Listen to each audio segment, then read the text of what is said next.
Twilight, Chapter 9, Theory.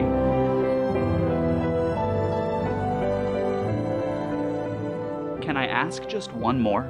I pleaded as Edward accelerated much too quickly down the quiet street. He didn't seem to be paying any attention to the road. He sighed. "One," he agreed, his lips pressed together into a cautious line. "Well, you said you knew I hadn't gone into the bookstore, and that I had gone south. I was just wondering how you knew that."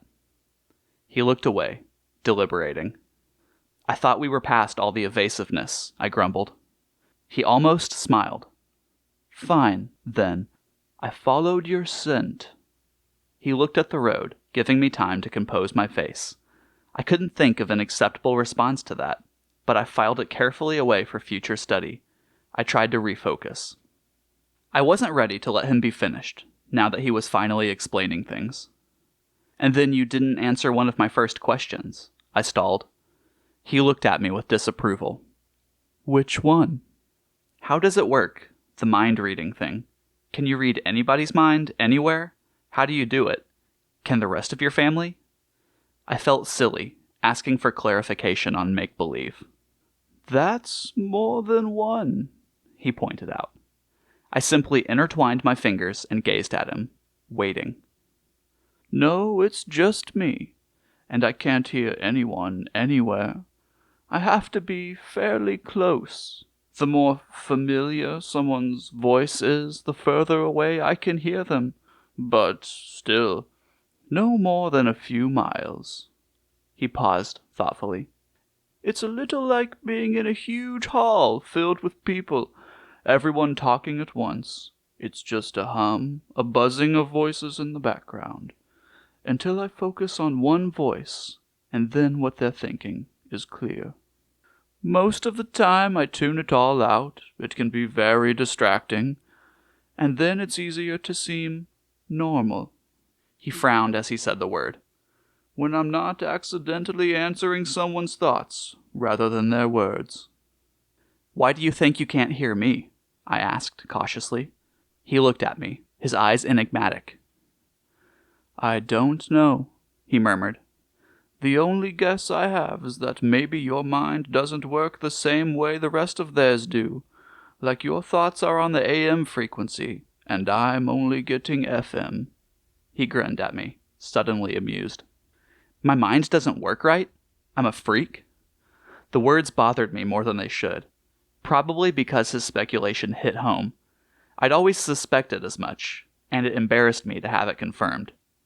"I hear voices in my mind, and you're worried that you're the freak," he laughed. "Don't worry, it's just a theory." His face tightened. "Which brings us back to you." I sighed. How to begin? "Aren't we past all the evasions now?" he reminded me softly. I looked away from his face for the first time, trying to find words. I happened to notice the speedometer. "Holy crow!" I shouted. "Slow down!" "What's wrong?" He was startled, but the car didn't decelerate. "You're going 100 miles an hour!" I was still shouting. I shot a panicky glance out the window, but it was too dark to see much. The road was only visible in the long patch of bluish brightness from the headlights. The forest along both sides of the road was like a brick wall, as hard as a wall of steel if we veered off the road at this speed. "Relax, Bella," he rolled his eyes, still not slowing. "Are you trying to kill us?" I demanded. "We're not going to crash." I tried to modulate my voice. "Why are you in such a hurry?" "I always drive like this." He turned to smile crookedly at me. "Keep your eyes on the road." "I've never been in an accident, Bella. I've never even gotten a ticket." He grinned and tapped his forehead. "Built-in radar detector." "Very funny," I fumed. "Charlie's a cop, remember? I was raised to abide by traffic laws. Besides, if you turn us into a Volvo pretzel around a tree trunk, you can probably just walk away." "Probably," he agreed with a short, hard laugh. "But you can't." He sighed, and I watched with relief as the needle gradually drifted toward 80. "Happy?" "Almost." I hate driving slow, he muttered. This is slow? Enough commentary on my driving, he snapped. I'm still waiting for your latest theory.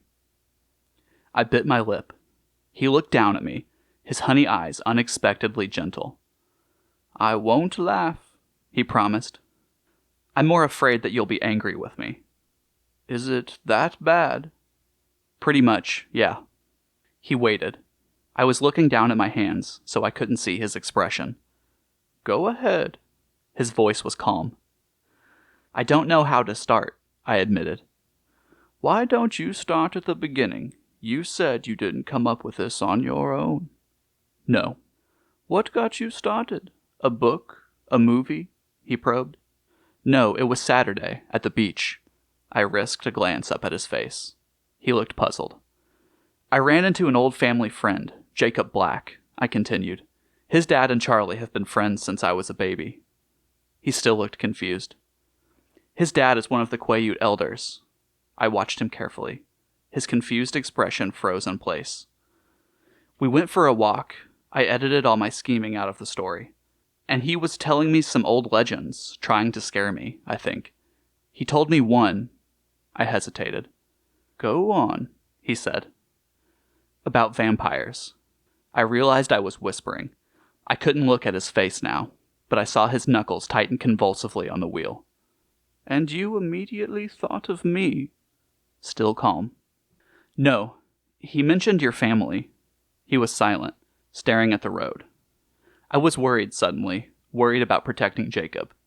He just thought it was a silly superstition, I said quickly. He didn't expect me to think anything of it. It didn't seem like enough, I had to confess. It was my fault. I forced him to tell me. Why? Lauren said something about you. She was trying to provoke me.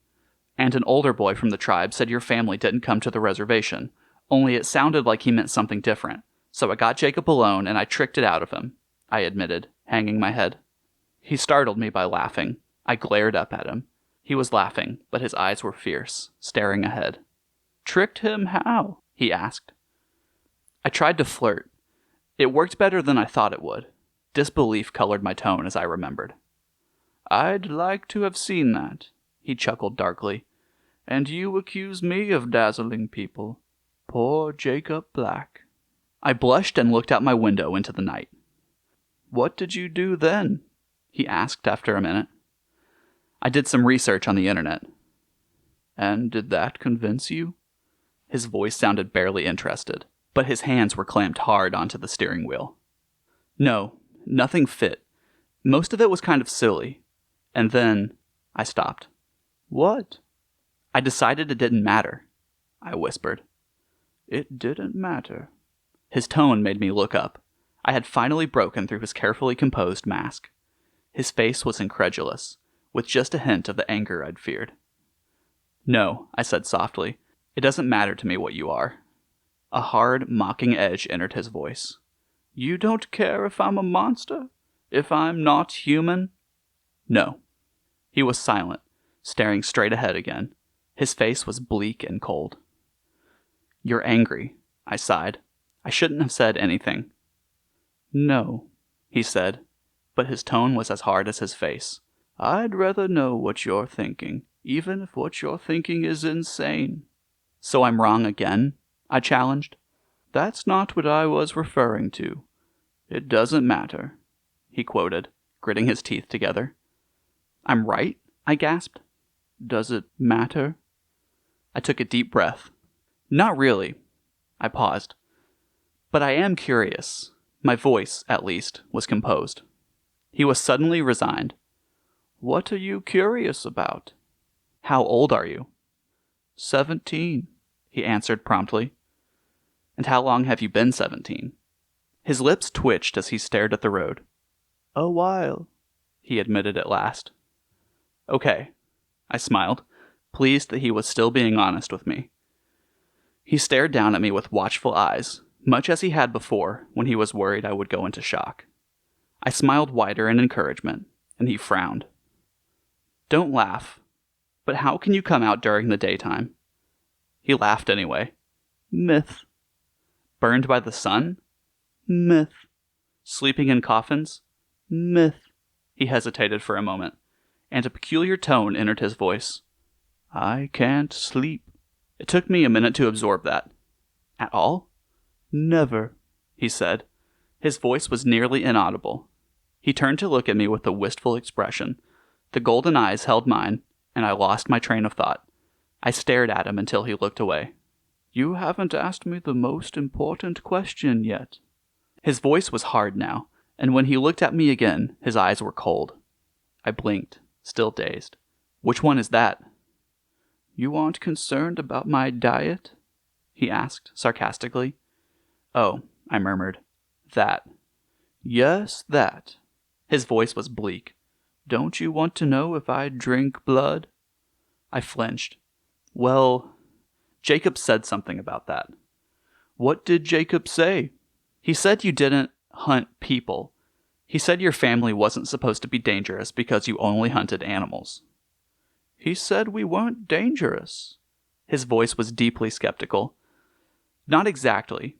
He said you weren't supposed to be dangerous, but the Quaaludes still didn't want you on their land, just in case. He looked forward, but I couldn't tell if he was watching the road or not. So he was right about not hunting people? I tried to keep my voice even as possible. The Quaaludes have a long memory, he whispered. I took it as a confirmation. Don't let that make you complacent, though, he warned me. They're right to keep their distance from us. We are still dangerous. I don't understand. We try, he explained slowly. We're usually very good at what we do. Sometimes we make mistakes. Me, for example, allowing myself to be alone with you. This is a mistake? I heard the sadness in my voice, but I didn't know if he could as well. A very dangerous one, he murmured. We were both silent then. I watched the headlights twist with the curves of the road. They moved too fast. It didn't look real. It looked like a video game. I was aware of the time slipping away so quickly, like the black road beneath us, and I was hideously afraid that I would never have another chance to be with him like this again, openly, the walls between us gone for once. His words hinted at an end, and I recoiled from the idea. I couldn't waste 1 minute I had with him. Tell me more, I asked desperately, not caring what he said, just so I could hear his voice again. He looked at me quickly, startled by the change in my tone. What more do you want to know?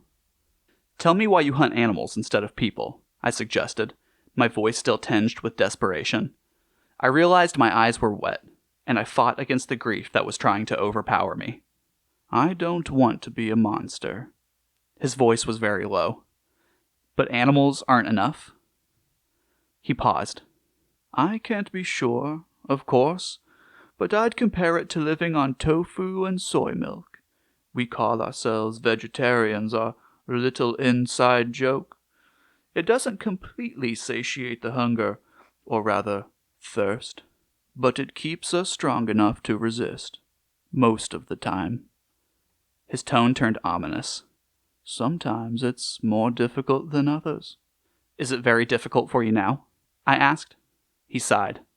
Yes. But you're not hungry now, I said confidently, stating, not asking. Why do you think that? Your eyes. I told you I had a theory.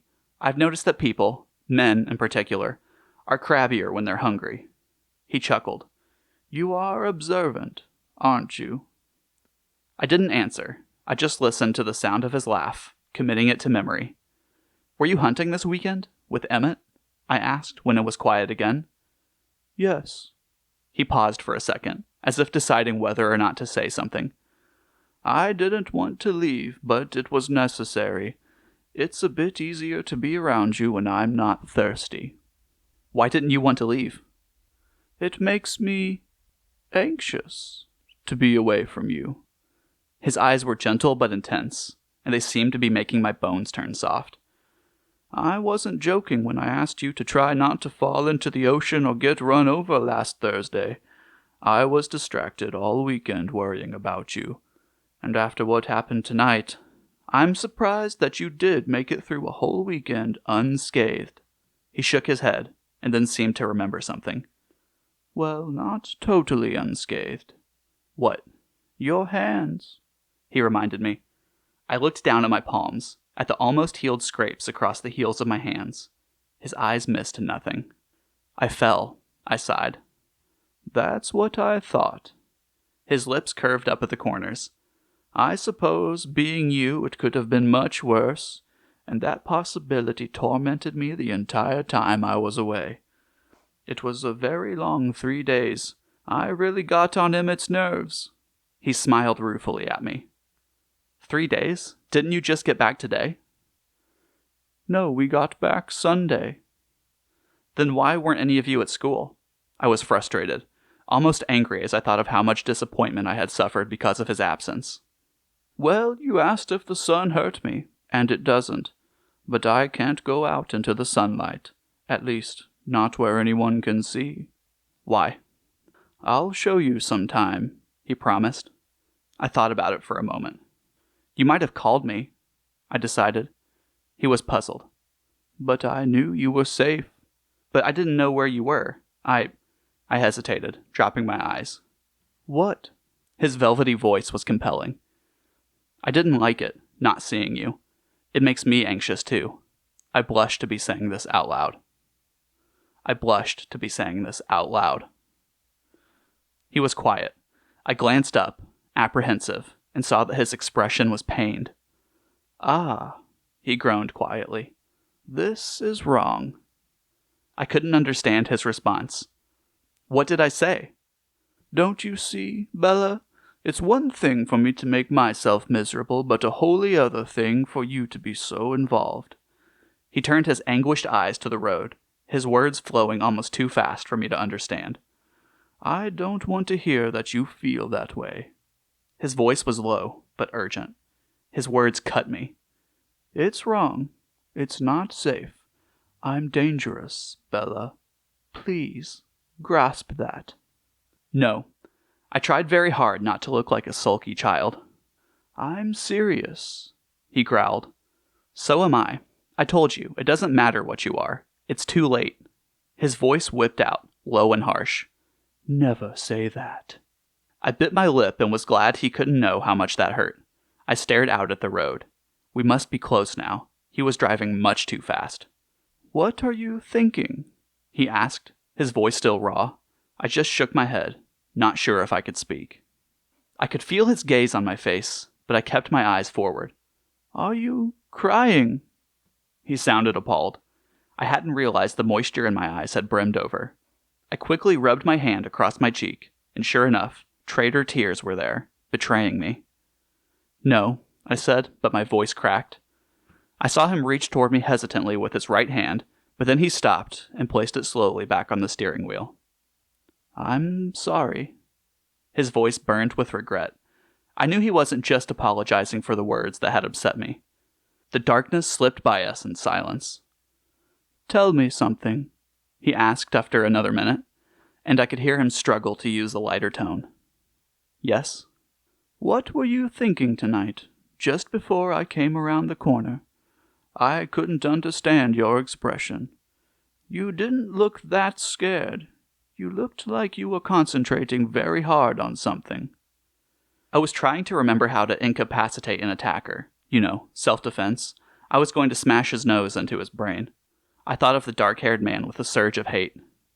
You were going to fight them. This upset him.